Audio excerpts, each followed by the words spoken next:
transfers. You already know what time it is. It's time for another show. Your host to do the most and never coast, Matisse, in the building. Listen, there's a lot to discuss. Hopefully you don't bring up the reoccurring topics of football and obviously Chelsea. I ain't really trying to talk about preseason here. Let's get straight into all the news. Big up the chat. Make sure you get your votes in for where Ronaldo will end up at the end of this transfer window. It is pretty much free hit. It's anybody's guess, to be honest.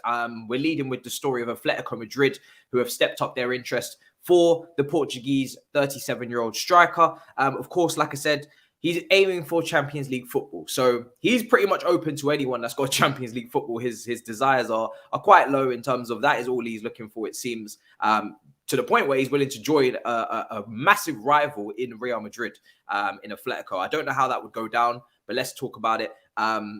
By placing French striker Griezmann on the transfer list. That's what Atletico Madrid apparently have done to facilitate for a move for Cristiano Ronaldo. Now, it will be interesting. I mean, Simeone, how would that really work? Simeone's team needs to be quite hardworking. It needs to be quite,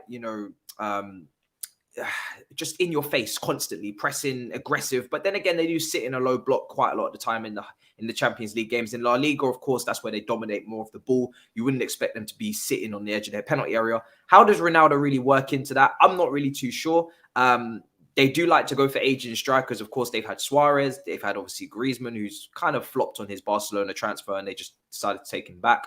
And there's many other examples as well, even, Torres, etc. So they've had aging strikers before. It would be a bit of a weird one. I'm not going to lie. Let us know in the poll what you think or where you think he's going to end up. I'd find it quite strange if Cristiano Ronaldo is in an Atletico Madrid shirt. It's just not something I can envision. He's a Real Madrid legend. He's done so much for that club. To go and join a direct rival in Atletico is a bit strange to me.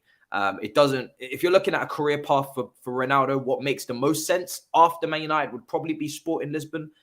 Atletico Madrid, what are you going to do? A year there? Are you going to win anything as well? This whole I want to win, I want to be at the pinnacle of football. Going to Atletico Madrid doesn't really do that for you. You may be playing in the Champions League, yes. Are Atletico Madrid going to win the Champions League? My opinion, no. Are they going to win La Liga with Barcelona, with Real Madrid, with that competition there? No. So what are you really going to Atletico Madrid to accomplish? You're just going there to play Champions League nights, to hear the Champions League anthem. Is it really worth all the moving, all the extra nonsense? I don't really see it. I agree with you in the comments. I don't really see it happening. But let us know in the poll what you're thinking. Listen, when it comes to Griezmann, at this point, anybody would sound great for Chelsea because we're in a position of absolute dire position we're in. I'm not sure about Griezmann now. I don't know if he's over the hill. I haven't been watching him at Atletico since that move from Barcelona, which kind of, really did flop there. Let's just keep it a buck. He didn't do very well at all. I don't really know where Griezmann is anymore at his level. So I'm not sure, but anybody sounds great to us right now. But he is on the transfer list. If I'm picking someone right now, I probably would edge towards Depay at Barcelona. Quite cheap, and I think he's still got it. He still seems to have a certain level to him, despite not being the big name that everybody would have wanted. Let's see what you guys are saying in the comments. After getting bagged last night, Chelsea needs Ronaldo. Chelsea get battered everywhere they go. Look at these comments. Foot golf legend. These are the key points I didn't want you guys to bring up in the start of the show, but of course you couldn't help yourselves, could you? You just couldn't help yourselves. Terrible timing to do the show today. I'm not going to lie, after that absolute battering yesterday. But let's move on. Manchester United, this is an Italian source. Manchester United are in the pole position to sign Inter Milan and Holland right back Dumfries, the 26-year-old. Now, that's an interesting one. Again, you've got to move Wan-Bissaka on if you're going to bring in another right back because you've already got Dalot as well. I think, to be honest, I think you should probably just give Dalot a chance. I think he could potentially be a starter for you guys. He's very good going forward. I've said it before. I think there's something there. Definitely to be coached. He's still quite young. But if Wan-Bissaka is to go, then of course you're going to need a replacement. You're going to need another option. Dumfries, he's played wing back for Inter, so I'm not sure. I can't really remember what he's like at right back defensively, but he's played a lot of wing back, of course, because Inter Milan have played that system a lot. Perisic was on the other side. They've brought Goossens on the other side as well, the German international from Atalanta, to play on the left as well. So maybe Dumfries could be an option. Another Dutch player, Ten Hag, probably knows him very well. Not sure if he's coached him before. Definitely, obviously, clearly knows him very well if that's the link.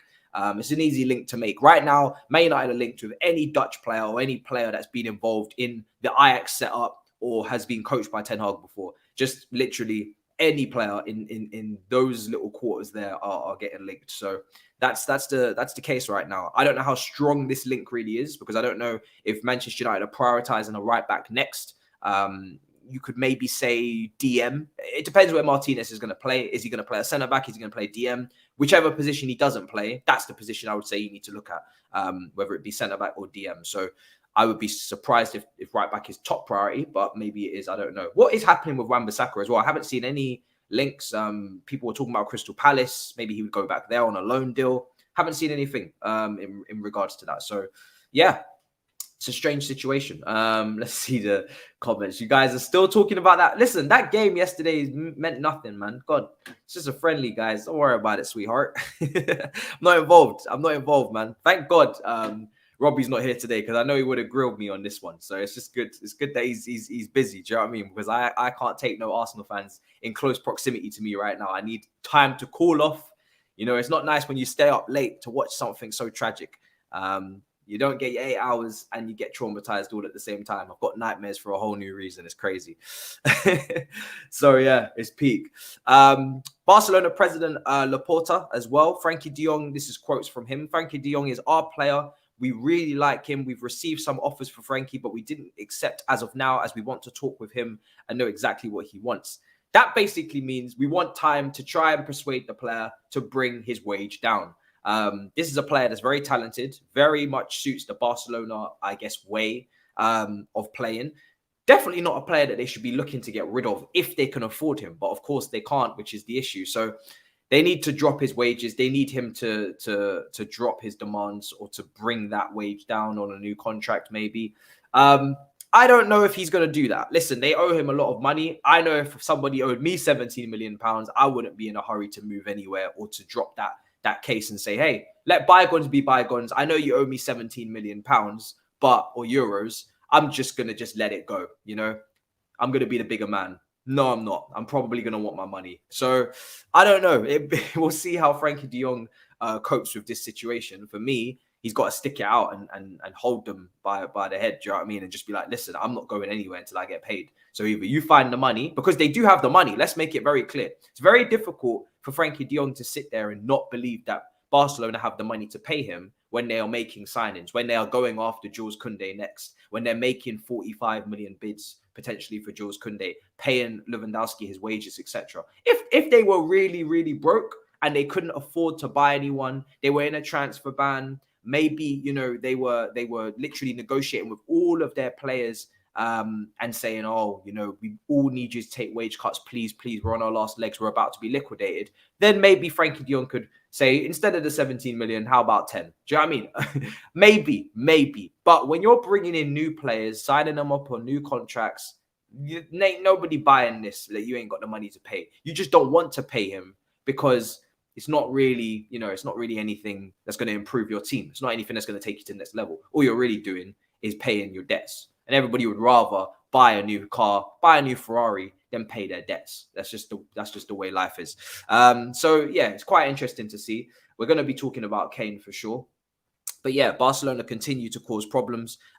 They are looking at Jules Kounde at the moment. There's so much mixed reporting coming out. You know, Matt Law confirmed that Chelsea was set to sign Jules Kounde. Then Moreno come out and said that, you know, Kounde is a bid is being prepared. They're about to go in with a bid. So Barcelona certainly have the money. This is being pushed by Xavi. So they should be paying their players. You know, De Jong, Piqué, Busquets, whoever else they owe money. They should be giving them the money that's owed. But listen, I don't even know how you even get to a point where you owe someone that amount of money anyway. And Manchester United, from their point of view, for De Jong, how long do you keep waiting for this saga to end? You know, season starts in 2 weeks. You clearly want somebody in the midfield position to help with build-up play, to be more technical, to spot that pass alongside your Van der Beeks, your Brunos, etc. Someone deeper, a deep line playmaker, which you don't have. Fred, you know, McTominay, they aren't these players. You know, they're not good enough in this position. When do you give up this goose chase for De Jong and you say, do you know what? We've waited we've tried our best. Let's move on to another target, because you don't want to be starting the season if you're Manchester United on the 6th of August or whenever your first game is, 7th, whatever have it may be, and you don't have exactly what you need to play your type of football. And clearly this is a very important position to them, hence why they've been sticking out for so long. So I don't know. It's a strange one. If my eyes are red, it's just pure tiredness. I'll tell you that for facts. Nothing to do with me crying over the result. Please stop these conspiracy theories. I don't really care that much. It's only pre-season. Do you know what I mean? It's not like as if pre-season dictates how you play at the start of the season or anything like that. Do you know what I mean? I'm so calm. More than you can believe. I'm so calm. More than you can believe. So let's move on to the next story. Frankie de Jong is just a saga that never ends, and maybe until he gets paid, we'll never know what will happen with him. Next story, though. Conte has criticised Bayern Munich for being disrespectful after publicly declaring their interest for Harry Kane. I don't know if you guys seen the quotes, but they were quite public. I don't know how many times they've done this as well. It definitely feels like more than a couple of times that they've said publicly that they're chasing or want Harry Kane. It's a dream to have Harry Kane, maybe next summer, etc. But anyway, let's keep moving on with the story. Nagelsmann refused to rule out a move for the Tottenham striker after the German club's chief, former goalkeeper, I believe, Oliver Kahn, had revealed earlier this week that it would be a dream to sign Kane. So there you are. And the Bundesliga champions are searching for a replacement for Lewandowski after the Polish striker joined Barcelona for 42.5 million. Now, do they need a replacement this summer? Maybe not, because you could say Mane has been better for Liverpool over the last few months playing in that striker position. You wouldn't really put Mane up out wide. Last game I seen from Bayern Munich, Mane was playing, I think, up front in maybe a front two with Gnabry, and that could work as well. So you could make a case that they don't really need a striker. But listen, if they do, I know that Timo Werner is available. I don't mean to use this platform as an opportunity to advertise, but I have seen quotes from Thomas Tuchel and Timo Werner going back and forth that he is available and he potentially would be happy anywhere, including Bayern Munich and obviously his former coach Nagelsmann. So if you're needing a striker, then look no further. Do you know what I'm saying? There's your option. That's a striker that could be available for Bayern Munich and probably wouldn't cost as much as Harry Kane as well. So it's only making sense from all angles to reunite Nagelsmann and Timo Werner, two people that used to work together at RB Leipzig, and obviously he scored a lot of goals there. Same league. Like I said, German international, it makes sense. Again, don't shoot the messenger. I'm just saying it makes sense.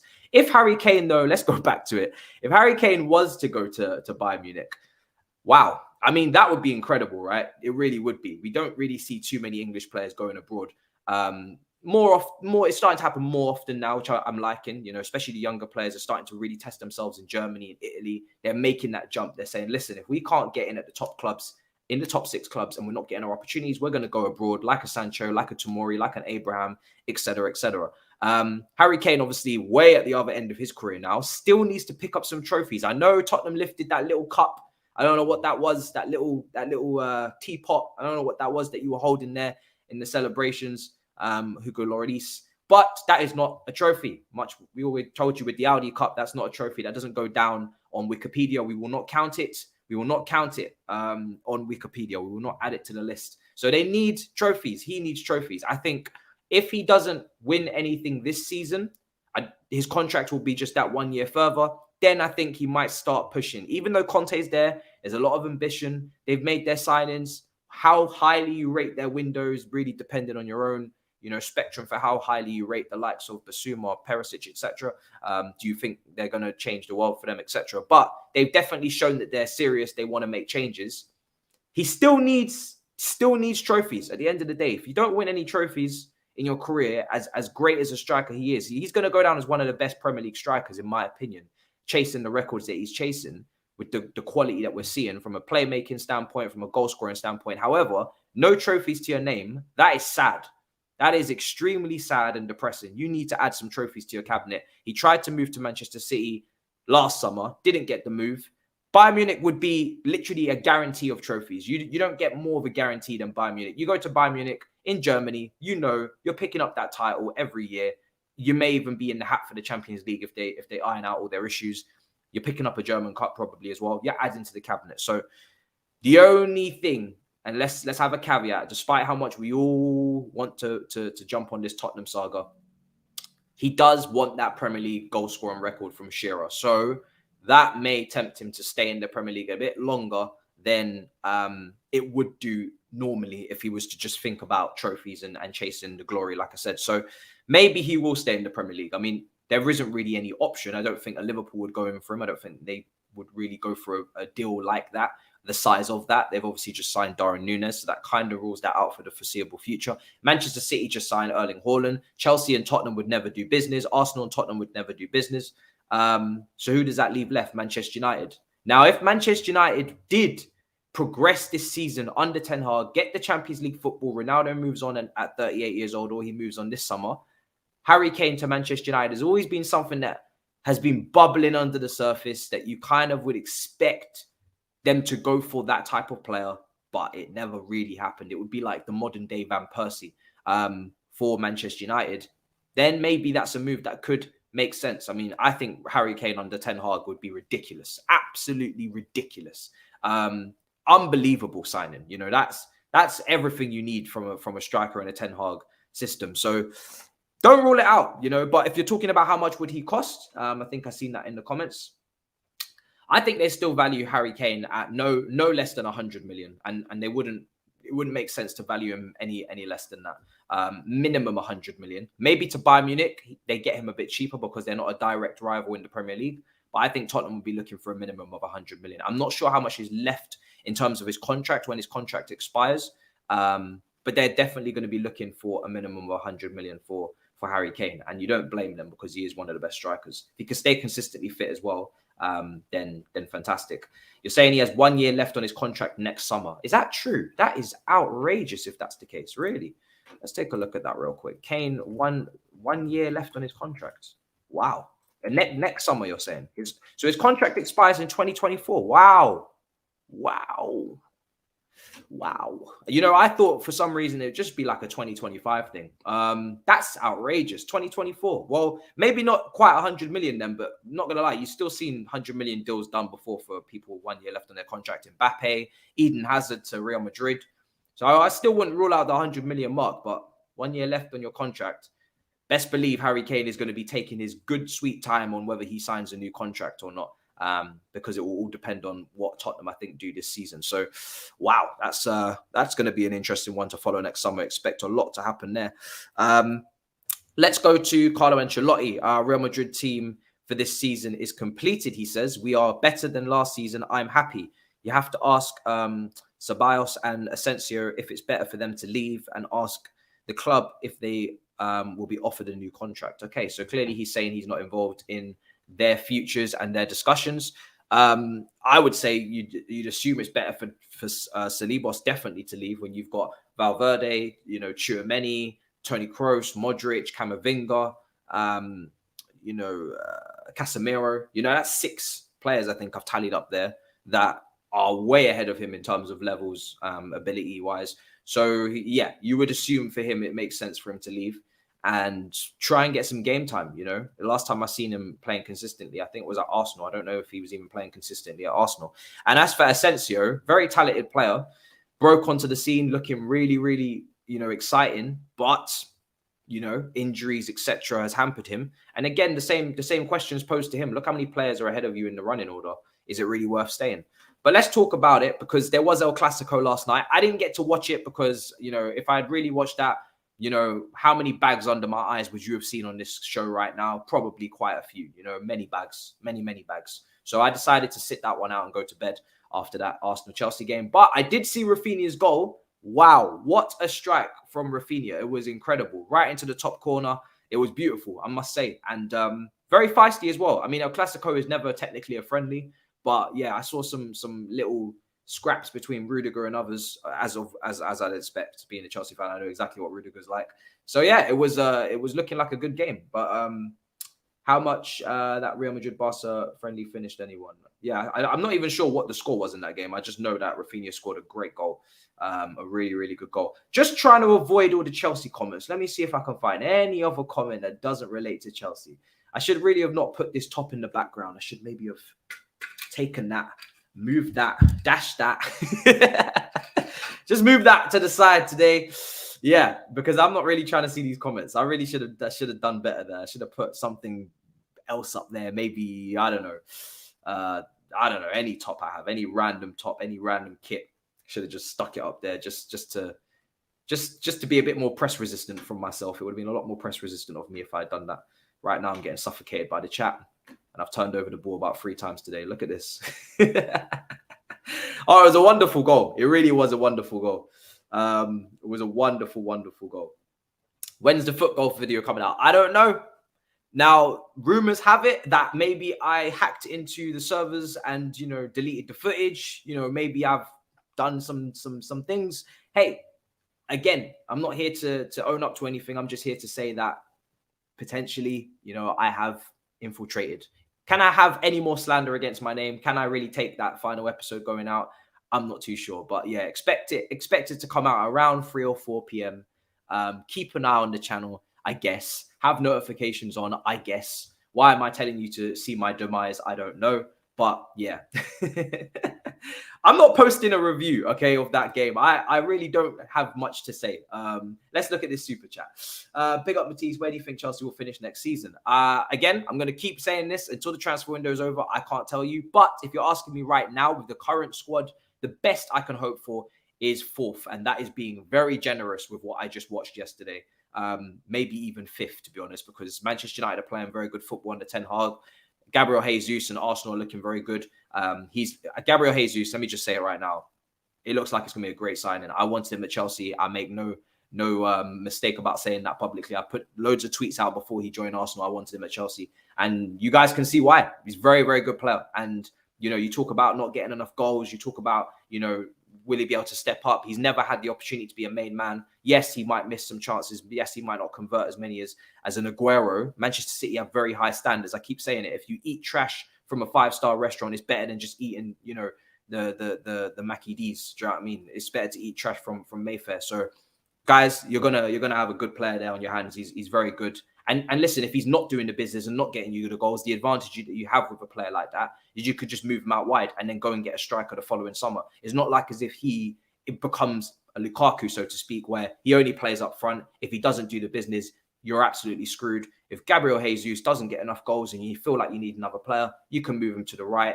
He's done very well out there. You can play him in the front too. You can move him. So it's not a problem. You give him the chance. He has to take it. If he doesn't take it, he can still be valuable. So, yeah, that's depressing. But yeah, let's look at the comments. I'm being very generous when I say 4th, by the way. You know that. I'm trying to be as optimistic as possible. But like I said, the transfer window is not over. Oh, God. Let's see. I'm not going to be saying who's going to get the sack. Who would you have taken? Jesus. I mean, Sterling's a good player, so I'm happy with Sterling. I would have taken Jesus just because he could play across the front 3, so he would have solved a lot more issues for us from a positional standpoint. But Sterling's a very good player as well, so I'm not exactly disappointed. And Christiansen was cooking in El Clasico as well. Yeah, he was looking good. Skamaka hat-trick versus Chelsea confirmed. Listen, I'm quite interested to see West Ham, whether they complete the signing of Kostic as well. I know we mentioned it a little bit yesterday, but Kostic, that's an interesting one. I've only seen him play left wing back. Whether he can play left back defensively, is he good enough to play left back in that West Ham team? Or is Moyes looking at a system change? I don't know. He signed a new centre-back from France as well. It's going to be interesting, but Kostic going forward is very, very talented. So I'm quite interested to see if they get that deal over the line. I know they're putting an official bid in, and then nothing really has been responded to after that. I think they're still negotiating. I did see Haaland's goal. Good cutback from Grealish. Very good play and easy tapping for Haaland. You're going to see that goal on repeat over and over and over and over again this season, where Haaland's just in the box tapping things in because, he's just got fantastic chance creation around him and elite creators, elite passes. So it's going to be very easy for Haaland, probably even easier, maybe. So yeah, lucky him. But anyway, we're going to wrap up. It's been a great show. I have tried to avoid as much Chelsea and foot golf comments as possible. Thankfully, this is the last episode before I go and purchase my Astros, stick in my contact lenses, and show you what I truly am. So invest in the stocks while they are low. I'm not going to tell you again. Okay, this is the opportunity of a lifetime. Remember that video of the guy that said invest £1 into Bitcoin? That's what I'm telling you to do now. You can either listen or you can ignore and continue to troll me. it will be your own regrets, okay? But things will change, I promise you. And if they don't, well, then I'll be shameless and I'll probably find some other excuse as to why things didn't plan out the way I wanted. But make sure you subscribe to DR Sports. It's been a pleasure. I'm looking forward to the Saturday football show. Couple weeks away because, you know, the football's kicking off very soon. And yeah, listen, until then, big up your damn selves, smash up the like, smash up all the icons, and I'll see you guys in a bit. Big up your damn selves. Peace.